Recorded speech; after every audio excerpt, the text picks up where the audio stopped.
Welcome to part 2 of Shake, Rattle, and Roll here on 3 Minutes with Jesus. Let's quickly recap part 1. We learned that number 1, wars, rumors of wars, deadly epidemics, and earthquakes are all required to happen before the end of the world. And these are just the beginnings of sorrows. Number 2, God must cause these shakings to wake people up before it's too late. And He starts by judging His church people, who have lost respect for Him and have become enemies to Him and His people. 3, we learned that earthquakes, which we're so aware of all around the world, mean that God is speaking, He's moving, and He's delivering. And it means it's time for changes now. Speaking of the people who have become enemies to God, His church, and His true people, yes, we are to be forgiving toward those people who hinder and come against us. But when Jesus from the cross said, "Father, forgive them, for they know not what they do," He was not being ignorant. The world's understanding is that people know exactly what they're doing, and I believe that same way for years. However, Jesus was referring to what they could not foresee, which was the consequences they were bringing upon themselves.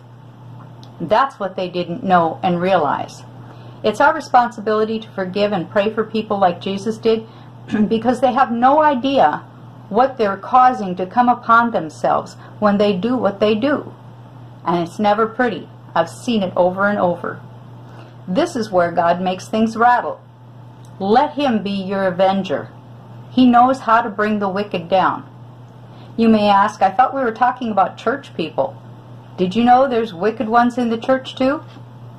This is why His people need judging first, so we can be example to the rest of the world. This is not about the final judgment day that I'm referring to. God makes visits to His people with judgment from time to time to set things in order. So where does the rolling come in when God shakes, rattles, and rolls things? First of all, if His people will repent and yield to Him with respect again, He'll roll away the stone that's kept their hearts locked up with dead things.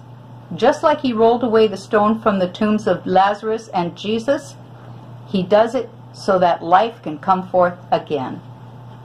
Philippians 1:6 says, "Being confident of this very thing, He who begun a good work in you will complete it until the day Jesus Christ returns."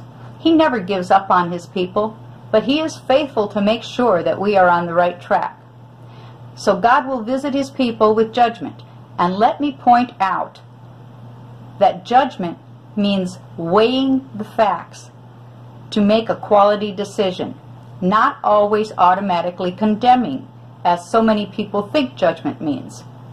He will give people, the church folks first, the understanding of their wrongs, and He'll give them opportunity to repent, and then they can keep on rolling forward.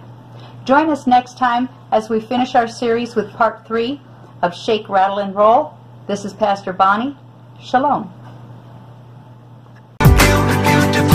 I've got no need to worry. I've got no room for doubt. No matter what's coming at me, you'll always be the beautiful I sing about. There ain't no limitations to your amazing grace. Your amazing grace. It's a beautiful day. Yeah, yeah.